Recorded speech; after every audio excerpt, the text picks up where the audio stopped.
भाइयों और बहनों और कांग्रेस पार्टी के हमारे प्यारे कार्यकर्ताओं, भैया भैया ब्रदर थोड़ा पीछे आ जाओ भैया। नॉर्मली आमतौर से बब्बर शेर अकेला दिखता है, टाइगर अकेला दिखता है। यहां पे मतलब हजारों टाइगर एक साथ बैठे हुए हैं। कांग्रेस पार्टी के कार्यकर्ता, मोदी जी का आपने चेहरा देखा आजकल? देखा है? पहले 56 इंच की छाती हुआ करती थी,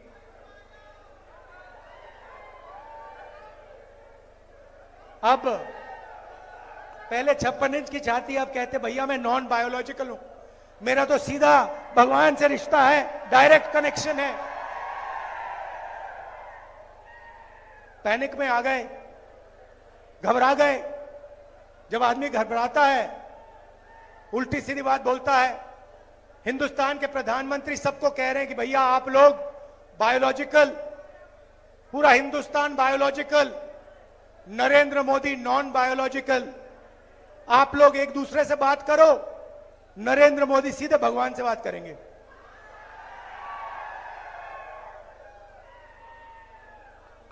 और फिर भगवान ने चुनाव में उनको सबक सिखा दिया। उत्तर प्रदेश में अवधेश सिंह ने अयोध्या में बीजेपी के कार्यकर्ता को हराया है। रियलिटी है। कुछ दिन पहले मैं अमेरिका गया, वहां बड़ा शहर है डैलस। जानते हो डैलस? नाम सुना है आपने? सुना है? डैलस सुना है? क्यों सुना है?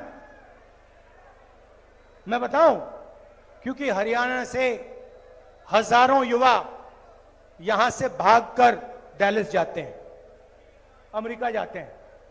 हरियाणा में उनको रोजगार नहीं मिल सकता, हरियाणा में उनका भविष्य नहीं है। इसलिए ये सारे के सारे 15-20 हजार हरियाणा के युवा हिंदुस्तान से गए, टर्की गए, टर्की से कजाकिस्तान, कजाकिस्तान से साउथ अमेरिका, साउथ अमेरिका का पूरा चक्कर काटा, उसके बाद पनामा के जंगल से निकलते हुए अमेरिका गए। यहां उनको कुछ है नहीं, कुछ कर नहीं सकते यहां। जब मैं वहां पहुंचा, हमारे एक कार्यकर्ता ने मुझे कहा कि देखिए आप राहुल जी, जो हरियाणा से यहां लोग आए हैं, अलग अलग डिस्ट्रिक्ट से आते हैं, उनसे मिलिए आप। मैंने सोचा अच्छा आइडिया है, देखता हूं हरियाणा से जो लोग, भैया ध्यान से,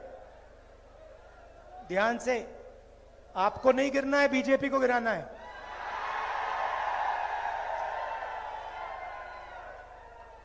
जोश बहुत है अंदर, आज फुल है, इंजन पूरा स्टार्ट है। तो मैंने कहा चलो जाके मिलते हैं।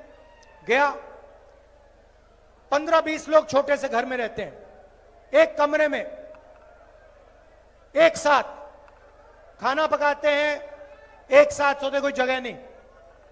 यहां से दौड़कर गए, भागकर गए। उन्होंने मुझे बताया कि राहुल जी, समुद्र में हम गए छोटी सी बोट में, पता नहीं था क्या होगा, डूब जाएंगे, मर जाएंगे। हमारे मित्र मरे। बोट के बाद हम साउथ अमेरिका पहुंचे। साउथ अमेरिका के बाद माफियाज ने हमें पकड़ना शुरू किया। रोड पे रोकते थे, पिस्तौल निकालते थे, कहते थे पैसा दो। हमारा सारा पैसा लूट लिया। जंगल से हम निकले, पनामा के जंगल से हम निकले। हमने अपने दोस्तों को मरते हुए देखा अपनी आंखों से, उनकी लाशें देखी हैं। उन्होंने वीडियो भी दिखाई मुझे कि ये देखिए, हम नाव से ऐसे गए, हम जंगलों में ऐसे गए। मैंने उनसे पूछा भाई एक बात बताओ, यहां से आप अमेरिका गए, कितने पैसे लगे? कहते हैं 35 और 50 लाख के बीच में लगते हैं। मैंने उनसे पूछा, भैया आप जा रहे हो, अगर आपके पास 35 लाख रुपया है तो आपने हरियाणा में बिजनेस क्यों नहीं खोला, छोटी सी दुकान क्यों नहीं चलाई? कहते राहुल जी, हरियाणा में आज 35 लाख 50 लाख के साथ भी बिजनेस नहीं खोला जा सकता है। हरियाणा में सिर्फ बेरोजगारी है और महंगाई है। यहां पे अगर कोई युवा सपना देखना चाहता है तो सिर्फ अमेरिका का सपना देख सकता है और कोई सपना बचा ही नहीं। उन्होंने मुझे बताया। मैंने उनसे पूछा, भैया बताओ, ये 35 लाख 50 लाख रुपए आपने लिए, कहां से लिए? आधों ने कहा, राहुल जी हमने अपनी जमीन बेची। दूसरों ने कहा हमने कर्जा लिया। किस रेट पे कर्जा लिया? 2% महीने का, 24% पर हमने कर्जा लिया। मैं सोच रहा था, हरियाणा के युवाओं के लिए बैंक के दरवाजे बंद, छोटे दुकानदारों के लिए, स्मॉल एंड मीडियम मैन्युफैक्चरर्स के लिए बैंक के दरवाजे बंद, अदानी के लिए बैंक का दरवाजा खुला। आपका कर्जा माफ नहीं हो सकता। वो जो अमेरिका गए हैं उनका कर्जा माफ कभी नहीं होगा, मगर अदानी जैसे लोगों का 16 लाख करोड़ रुपए कर्जा माफ हो सकता है। किसानों का नहीं होगा, मजदूरों का नहीं होगा, अरबपतियों का होगा। कैसा हिंदुस्तान है? जिनको जरूरत है उनको नहीं मिलता है। जिनके पास पैसे की कोई कमी नहीं है, अगर उन्हें 1 लाख करोड़ रुपए चाहिए 1 लाख दे देते हैं, 2 लाख करोड़ रुपए चाहिए 2 लाख करोड़ रुपए लो। फिर उन्होंने मुझे कहा अमेरिका में कि राहुल जी एक काम कीजिए, आप हमसे तो मिल लिए, मगर हमारे बच्चे जो हैं, हमारे परिवार हैं, वो हिंदुस्तान में है। हम अब अमेरिका आ गए हैं, हम वापस नहीं जा सकते। अगर हम यहां से निकल गए हमें वापस नहीं आने देंगे। ग्रीन कार्ड नहीं है, 10 साल लगेंगे ग्रीन कार्ड के लिए। राहुल जी एक काम कीजिए, आप हमारे बच्चों के पास जाइए, परिवार के पास जाइए और उनसे कहिए कि उनको डरने की कोई जरूरत नहीं है, उन्हें रोने की कोई जरूरत नहीं है। हम अमेरिका में हैं, हम काम कर रहे हैं, उनको घबराने की जरूरत नहीं है। तो मैंने सोचा बिल्कुल सही बात है। और जैसे ही मैं अमेरिका से वापस आया, मैं करनाल गया, वहां पे उन्हीं परिवारों के बच्चों, माताओं से, फैमिली से मैं मिला। तो आप सोचिए, एक तरफ अमेरिका में 10-15 लोग युवा, हरियाणा के युवा बैठे, कंप्यूटर में उनका चेहरा, दूसरी तरफ हम करनाल में, हमारे साथ उन युवाओं के परिवार, छोटे छोटे बच्चे, माताएं, भाई बहन, सब एक साथ। और फिर मैंने इनसे बात शुरू की, बातचीत चल रही थी। एक मां ने मुझे कहा, राहुल जी मेरे बेटे का एक्सीडेंट हो गया, मुझे नहीं मालूम कि मैं उसे अब कभी देखूंगी। बच्चे से मैं मिला था, एक्सीडेंट हुआ, किसी ने गाड़ी मार दी, पूरी पेट की सर्जरी हुई, चल नहीं पाता है, अकेला ट्रेलर में सोता है। उसकी मैंने फोटो देखी ट्रेलर की, कुछ नहीं है उसके पास, और उसको आकर लोग पीटते हैं। रात को आकर उसकी पिटाई होती है। उसकी मां मुझे कहती है, मैं नहीं जानती कि मैं कभी उसको देख पाऊंगी। बात चल रही है और एक बच्चा छोटा सा, नाम देव, दौड़ता हुआ जाता है और कंप्यूटर को पकड़ता है, चिल्लाने लगता है, पापा पापा पापा वापस आओ, पापा वापस आओ। रो रहा है चिल्ला चिल्ला कर। मैंने ऐसी आवाज मैंने सुनी नहीं आज तक, जो मैंने करनाल में हरियाणा के बच्चे की सुनी। पापा वापस आओ। पापा देख रहा है बच्चे को, मुस्कुराने की कोशिश कर रहा है, कह रहा है कि घबराओ मत बेटा, घबराओ मत। उसके आंखों में भी आंसू हैं, वो छुपे हुए हैं, दिख नहीं रहे हैं। बेटा चिल्ला रहा है, ये है आपका हरियाणा। बाप उधर, उसके आंख में आंसू, वो दिखा नहीं पा रहा है। बेटा इधर चिल्ला रहा है, ये हरियाणा। यहां आपको कुछ नहीं मिल सकता। आपने 10 साल इनकी सरकार देखी है। यहां पे आजकल ड्रग्स फैल रहा है, पूरा हिंदुस्तान जानता है। पता नहीं आपने सुना या नहीं सुना, अदानी के पोर्ट में हजारों किलो हेरोइन पाया गया था। अखबार पढ़ा आपने? पढ़ा? किसी पर कार्रवाई हुई? कोई कोर्ट केस हुआ? किसी को पकड़ा गया? नरेंद्र मोदी ने कहा कि भैया अदानी के यहां पोर्ट में हेरोइन पकड़ा गया है, मैं कार्रवाई करूंगा, मैं देखूंगा हरियाणा कौन कोकेन भेज रहा है, कौन हेरोइन भेज रहा है। बोला नरेंद्र मोदी ने? क्यों नहीं बोला? क्यों नहीं बोला? क्योंकि अदानी उसकी मार्केटिंग करता है। यहां किसानों से उनका हक छीना जाता है। रोज आप मेहनत करते हो, आप प्रोडक्शन करते हो, आप देश को भोजन देते हो, आपको सही दाम मिलता है? धान के लिए, गेहूं के लिए सही दाम मिलता है? अरे भाई, किसी के जेब में तो पैसा जा रहा है ना। अगर आपके जेब में नहीं जा रहा, पैसा आसमान में तो नहीं उड़ रहा ना, किसी ना किसी के जेब में तो जा रहा है ना।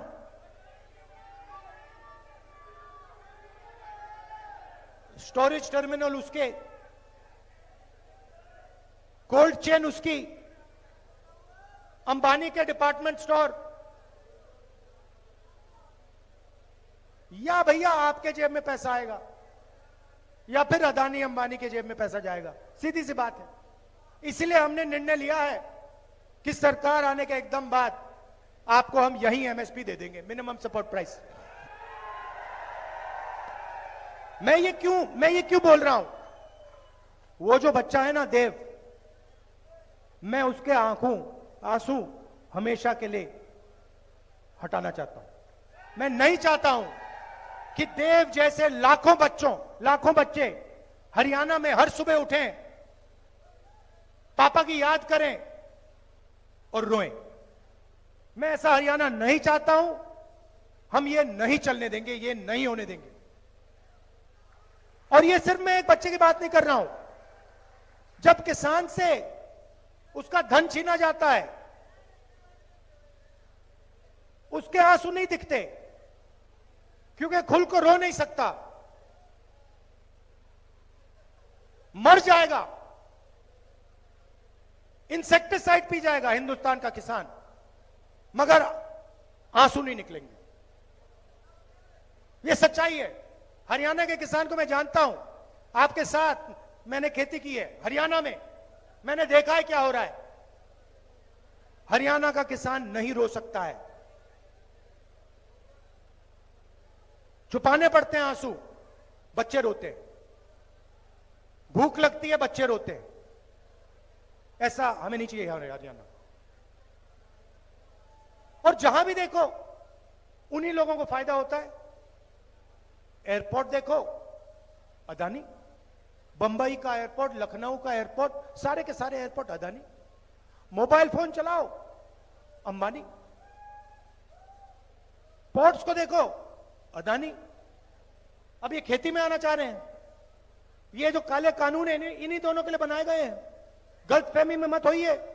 जीएसटी इन दोनों के लिए बनाया गया है, नोटबंदी इन दोनों के लिए बनाया गया है।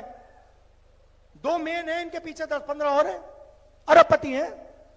जो भी सपना इनको देखना ये देख सकते हैं। आपने शादी देखी इनकी? शादी देखी अंबानी की बेटे की? देखी? करोड़ों रुपए ऐसे ही फेंको। कोई अमेरिका से आके डांस कर रहा है, कोई बॉलीवुड से आके नाच गाना चल रहा है, हिंदुस्तान देख रहा है, देखता जा रहा है। अयोध्या में वो हारे क्यों? अयोध्या में मंदिर खोला, वहां अदानी दिखे, अंबानी दिखे, अमिताभ बच्चन दिखे, बॉलीवुड पूरा दिख गया, मगर गरीब किसान एक नहीं दिखा आपको वहां पे। हिंदू सच है, इसीलिए तो अवधेश अवधेश ने इनको पटका है। अवधेश वो है वहां का एमपी अवधेश कुमार, जो अयोध्या में जीता है। इसीलिए तो जीता है कि पूरा हिंदुस्तान देख रहा, भैया आपने राम मंदिर खोला, सबसे पहले आपने राष्ट्रपति से कहा कि भैया आप आदिवासी हो, आप तो अंदर आ ही नहीं सकती, अलाउ नहीं है आपको। उसके बाद अमिताभ बच्चन को बुला लिया, अदानी को बुला लिया, अंबानी को बुला लिया, किसी एक मजदूर को नहीं आने दिया। आपने किसी बढ़ई को देखा, किसान को देखा, मजदूर को देखा? कोई नहीं। डांस गाना चल रहा है, प्रेस वाले हाय हाय हाय कर रहे हैं, नाच गाना चल रहा है, डांस चल रहा है, पूरा हिंदुस्तान डांस कर रहा है।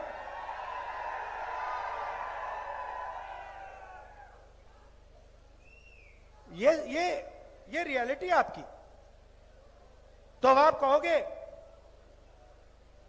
कांग्रेस पार्टी क्या करेगी, तो मैं आपको बताता हूं। मैं शुरुआत की बात करता हूं। सबसे पहले गरीब लोगों के जेब में डायरेक्ट पैसा डालना है, सीधा। और भैया मैं आपको बता रहा हूं, ये मैंने लोकसभा में वायदा किया था।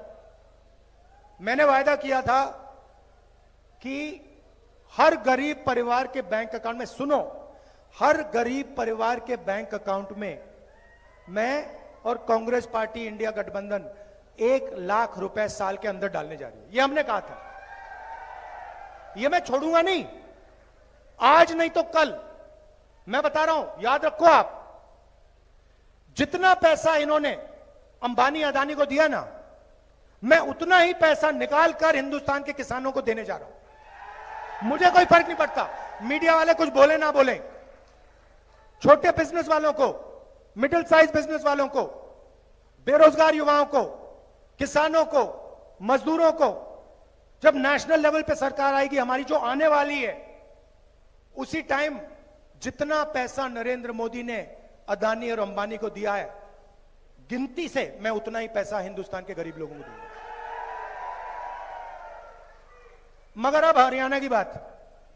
अब हरियाणा की जनता के जेब में डायरेक्ट हम पैसा डालना चाहते हैं। सबसे पहले महिला शक्ति प्रोग्राम, 2000 रुपए महीने के महिलाओं के बैंक अकाउंट में हरियाणा की सरकार डालने जा रही है। सिलेंडर कितने का है आजकल? कितने का है? 1100, 500 का हो जाएगा।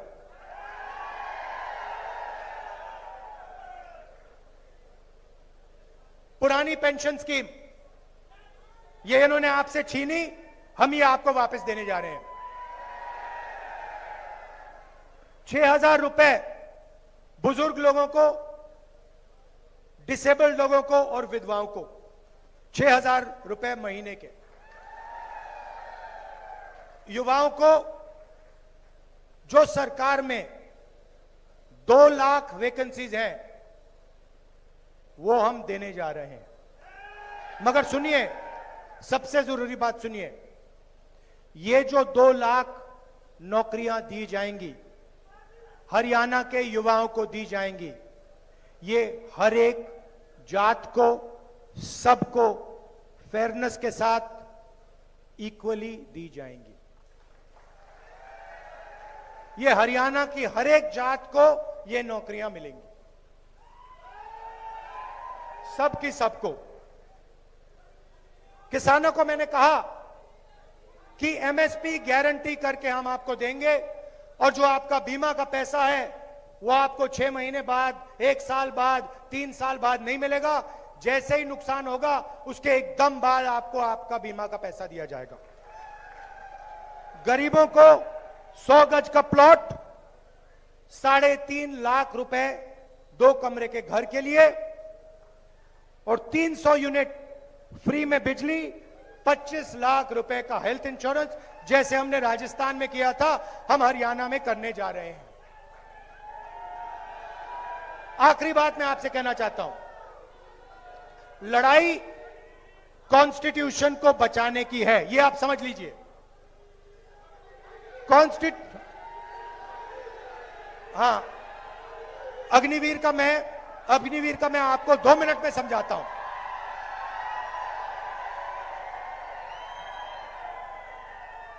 देखिए ना, फिर से मैं देव की बात करता हूं। वो बच्चा जो रो रहा था, वो क्यों रो रहा था? वो इसलिए रो रहा था क्योंकि उसको पिता के लिए जो भी रास्ते थे, रोजगार के जो भी रास्ते थे, उन सब को नरेंद्र मोदी ने बंद किया है। एक के बाद एक जो भी रास्ते देव के पिता के लिए खुले थे, उन सब को नरेंद्र मोदी जी ने, अंबानी ने, अदानी ने और अमित शाह ने बंद किए हैं। सबसे पहला दरवाजा रोजगार का था। छोटे बिजनेसेस चलाने में, एंटरप्रेन्योरशिप करने में, छोटी छोटी फैक्ट्री, मिडिल साइज फैक्ट्री में रोजगार मिलता था। नोटबंदी की, जीएसटी, गलत जीएसटी लागू की और हिंदुस्तान के सारे जो छोटे बिजनेसेस थे खत्म कर दिए। और कोविड के समय अरबपतियों को पैसा दिया, उनको बचा दिया, और जो छोटे छोटे दुकानदार थे, स्मॉल बिजनेस वाले थे, उन सबको खत्म कर दिया, कुछ नहीं दिया उनको। तो रोजगार का रास्ता बंद कर दिया। उसके बाद पब्लिक सेक्टर का रास्ता था देव के पिता के पास, वो पब्लिक सेक्टर में जा सकता था, वो भी बंद कर दिया। कहा नहीं भैया, हम सारा का सारा प्राइवेटाइज कर रहे हैं। सरकार में नौकरी ले सकता था, 2 लाख नौकरियां खुली हैं, वो नहीं दी उसको। और फिर अगर देव के पिता आर्मी में जाना चाहते, कहते कि ठीक है और कुछ बचा नहीं, मैं जाके सेना में जाके हिंदुस्तान की सेवा करता हूं, वो भी रास्ता छीन लिया, अग्निवीर लागू कर दिया और वो भी रास्ता बंद कर दिया। तो इसीलिए वो अमेरिका गया है और इसीलिए उसका बेटा यहां रो रहा है। ये प्लान करके किया गया है, ये गलती से नहीं हुआ है। ये सारे के सारे रास्ते जानबूझ के बंद किए जा रहे हैं। क्यों? क्योंकि अंबानी और अदानी जैसे लोग चाइना का माल हिंदुस्तान में बेचना चाहते हैं। फायदा किसको होगा? चाइना को, चाइना के युवाओं को, अदानी को, अंबानी। और मार्केटिंग किसकी होती है? मोदी। चेन समझो, मोदी जी को बैठा रखा है, प्राइम मिनिस्टर बना दिया। किसने बनाया? मीडिया ने बनाया। 24 घंटा उनका चेहरा दिखा के। मीडिया कौन चलाता है? अंबानी अदानी जैसे लोग। अदानी और अंबानी जैसे लोगों ने मोदी को क्यों बैठाया? क्योंकि वो जानते हैं नरेंद्र मोदी अंबानी और अदानी का काम करेगा। आपने मेरा चेहरा मीडिया पे देखा कभी? मैं दिखता हूं क्या? ना, मैं नहीं दिख सकता, क्योंकि वो जानते हैं जिस दिन ये जाके बैठ गया उस दिन ये गरीबों का काम करेगा, ये सारा का सारा पैसा दूसरी तरफ कर देगा। इसीलिए तो मेरे पीछे पड़े रहते हैं, इसीलिए तो हजारों करोड़ रुपए मेरी छवि खराब करने में डाले इन्होंने, क्योंकि ये जानते हैं कि ये जिस दिन आ गया, इस दिन ये सारा का सारा पैसा किसानों को, मजदूरों को, बेरोजगार युवाओं को, महिलाओं को देना शुरू कर देगा। लड़ाई है, लड़ाई है। और अग्निवीर वही चीज है। देखो भैया, सीधी सी बात है, हुआ क्या है? अग्निवीर योजना का नाम दिया अग्निवीर, मगर सच्चाई में अग्निवीर क्या है मैं बता देता हूं। सच्चाई में इन्होंने क्या किया? पहले आपको याद है 1 रैंक 1 पेंशन हुआ, मतलब अफसरों को पेंशन मिली, थोड़ा सा पैसा उधर गया। उसके बाद प्रॉब्लम आई, उन्होंने कहा यार अदानी से हथियार खरीदवाने हैं मगर जवानों को पेंशन मिलती है। ऐसे करते हैं, जवानों से पेंशन का पैसा छीन लो, उसे नया नाम दे दो, उसे अग्निवीर नाम दे दो, और वो पूरा का पूरा पैसा अदानी को कर दो। आप देखो, इंटरनेट पे जाओ और अदानी डिफेंस कंपनी सर्च करो। अदानी डिफेंस में आपको दिखेगा इजराइल का हथियार दिखेगा। अदानी नहीं बना रहा, इजराइल की कंपनी बना रहा है। अदानी उसको हिंदुस्तान में बेचता है। अदानी डिफेंस में आपको ड्रोन की फोटो दिखेगी। ड्रोन इजरायली कंपनी बनाती है, अदानी हिंदुस्तान में उसको जोड़ के बेचता है। तो हेलीकॉप्टर, हवाई जहाज, ये सब विदेशी कंपनी बनाती है। नरेंद्र मोदी विकसित भारत नाम देता है, मेक इन इंडिया नाम देता है, लेबल अदानी का लगता है और अग्निवीर लागू हो जाता है, जवानों से पेंशन छीन ली जाती है। यह है अग्निवीर की कहानी। तो अब क्या होगा? अब हिंदुस्तान का जवान जाएगा बॉर्डर पे, इस साइड अग्निवीर, इस साइड अग्निवीर, इस साइड अग्निवीर, बीच में एक जवान। और जो अग्निवीर राइफल लिए चाइना के बॉर्डर पे खड़े होंगे, वो देखेंगे, कहेंगे यार हमें ना पेंशन मिलती, हमें ना कैंटीन मिलेगी, हमें ना शहीद का दर्जा मिलेगा, ये जो व्यक्ति खड़ा है इसको मिलेगा, हमें नहीं मिलेगा। आप सोचो हिंदुस्तान की फौज का मोराल का क्या होगा, हिंदुस्तान का जवान क्या सोचेगा। जो पहले सेंटर हुआ करते थे ना, जहां पे आर्मी की टेस्टिंग होती थी, वहां जाके देख लो, खाली पड़े हैं। क्योंकि अग्निवीर जानता है कि ये नाम सिर्फ अग्निवीर है, इसका सच्चा मतलब मेरा जो हक है, हिंदुस्तान के जवान को जो हक है, पेंशन है, कैंटीन है, शहीद का दर्जा है, वो छीन ली गई है, वो चोरी कर ली गई है और वो अदानी को दी गई है। यह है अग्निवीर का मतलब। और हरियाणा में तो आप इसको बहुत अच्छी तरह समझते हो, आप पॉलिटिकल लोग हो, 1 मिनट में आप देखोगे अग्निवीर, उसका सही मतलब समझ जाओगे, 1 सेकंड में पकड़ लोगे। यह है, इसीलिए सरकार बदलनी है और एक साथ मिलकर, सबको एक साथ मिलकर, 36 बरादरियों को एक साथ मिलकर 36 बरादरी की सरकार बनानी है। यह मैं आपसे कहना चाहता था। अब कांग्रेस पार्टी के टाइगर इसके बाद सीधा मैदान में सारे के सारे एमएलए यहां जिताने, अपनी सरकार बनानी है, हरियाणा की सरकार बनानी है। दिल से आपका धन्यवाद।